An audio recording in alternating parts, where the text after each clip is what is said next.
అసలు ఏం జరుగుతుంది ఈ రాష్ట్రంలో?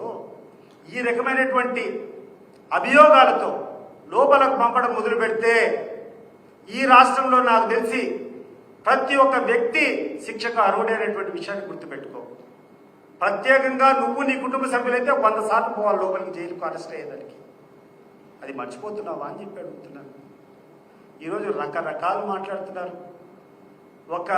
ఒక వ్యక్తి చనిపోయి వాళ్ళ కుటుంబ సభ్యుల విగ్రహాన్ని ఆవిష్కరించుకుంటే జగన్మోహన్ రెడ్డి ఆడికి పోతే ఆ జనాన్ని చూసి ఓర్వలేక మీలో చెమటలు పట్టాయి, కారిపోతుంది మీకు.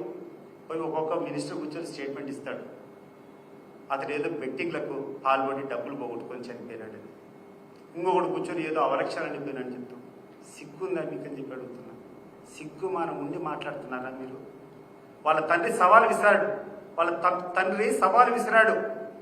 ఎవడైనా మొగోడనే వాడు ఉంటే కనుక నిరూపిస్తే ఏ శిక్షకైనా అడగడని వాళ్ళ తండ్రి సవాల్ చేశాడు. పోయి దానికి ఆన్సర్ చేయి. సత్తెనపల్లి బహిరంగ సభ పెడతామా? సత్తెనపల్లి పోయి ప్రూవ్ చేస్తారా మీరు అతనికి అవలక్షణాలు ఉన్నాయని చెప్పి? మీరు చేసేటువంటి టార్చర్, మీరు చేసేటువంటి మీ రెడ్ బుక్ రాజ్యాంగం వల్ల, మీరు పోలీస్ అధికారులు దుర్వినియోగం చేసుకోవడం వల్ల ఆ నాగమల్లేశ్వరరావు అనేటువంటి వ్యక్తి ఆత్మహత్య చేసుకున్నాడు. అది అతను సూసైడ్ నోట్లో ఇచ్చి చనిపోయినట్టు. అది మర్చిపోయి మీరు కూర్చొని చనిపోయిన వ్యక్తికి ఈరోజు జగన్మోహన్ రెడ్డి పోతే ఇంత ప్రజాదరణ ఉందని చెప్పి భరించలేక చనిపోయిన వ్యక్తి మీద కూడా అబాండాలు వేయాలని చెప్పి ప్రయత్నం చేస్తున్నారు. ఇది న్యాయమా అని చెప్పి నేను అడుగుతున్నాను.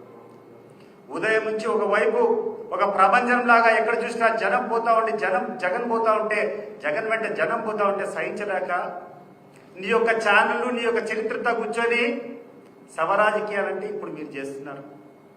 ఎవరో దాని ముందర ఫస్ట్ ఎప్పుడో ఈ కాన్వాయ్ స్టార్ట్ కాకముందు పోయి ఎక్కడో ఒక యాక్సిడెంట్ అయితే దాన్ని చిత్రీకరించి ఆ యాక్సిడెంట్ జగన్మోహన్ రెడ్డి వల్ల జరిగిందని చెప్పి చెప్పడం హాస్యాస్పదంగా లేదా?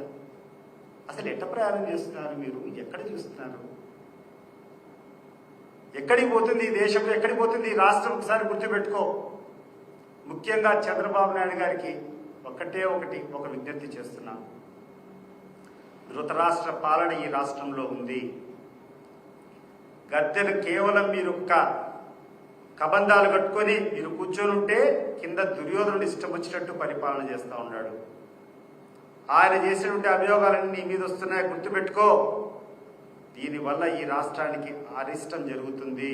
నువ్వు తొందరగా కోలుకోకుంటే అధికారం వచ్చేది మాత్రం కళ.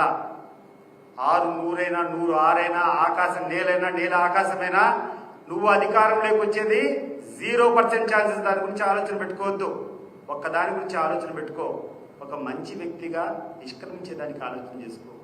చరిత్రలో పలానా ఆయన ఉన్నాడంటే కనీసం గౌరవనీయుడు, గౌరవస్తులు అని చెప్పేటువంటి ఆ ఐడెంటిటీని నిలబెట్టుకోవాలి తప్పితే నువ్వు చేసేటువంటి విధానాలు అమలైతే అంతిమ దశలో నీకు మిగిలేది చరిత్ర పుటల్లో నీకు స్థానం కూడా ఉండదని చెప్పి విజ్ఞప్తి చేస్తున్నాను. ఇంకొకటి లోకేష్ కూడా చెప్తున్నా, నువ్వు ఏదేదో సాధిస్తా, ఏదేదో చేయాలనుకుంటావు.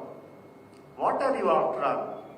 ఏంటి నీ శక్తి ఏంది? నీ కథ ఏంది? ఈ ప్రజలు నీకు అధికారం ఇచ్చారు కాబట్టి, ఈరోజు మీ నాయన ముఖ్యమంత్రి, నీ అధికార పార్టీ కాబట్టి, నీ మాట చెప్తాను కాబట్టి నువ్వు ఈరోజు ఆడుండవు. నువ్వు ఏమైనా ప్రజల జోలికి వస్తే, ప్రజల చేతిలో కూర్చొని నువ్వు ప్రజల మీద ఎక్కువ పెత్తనం చెలామణి చేయాలంటే ఇదే ప్రజలు తిరగబడతారు. ఈరోజు నీ పోలీస్ వ్యవస్థ అంతా ఏమైంది? అన్ని రకాలుగా భయభ్రాంతులు చేశారు. ప్రజలు రావద్దని చెప్పారు. మరి ఈరోజు ప్రజల్లో తిరుగుబాటు కాదా? నువ్వు కేసులు పెడతామంటే లెక్క కూడా చేయకుండా కొన్ని లక్షల మంది ఆ రోజు వచ్చి ఈరోజు వచ్చారే. ఏమని దీన్ని ఏమని మీరు ఆలోచన చేసుకొని ఒకసారి గుర్తుపెట్టుకోండి. ఇది దేనికి సందేశం అని చెప్పి మీరు ఆలోచన చేసుకోండి. రేపు ఈ ప్రజలు నీ ఇంటి మీదకి వచ్చి తిరుగుబాటు చేసే రోజు దగ్గరకు వస్తుంది.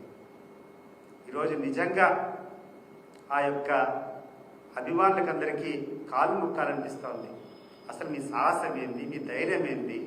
ఇన్ని రకాలుగా చిత్రహింసలు పెట్టుకొని మీరు రాకూడదు, వస్తే కేసులు పెడతామంటే కూడా తెగించి రోడ్ల మీదకి వచ్చినారే. నిజంగా మీ యొక్క అభిమానానికి హ్యాట్స్ ఆఫ్. నిజంగా ఇటువంటి అభిమానం, ఎందుకంటే నేను తెలుగుదేశం పార్టీలో 27 ఏళ్ళు ఉన్నా.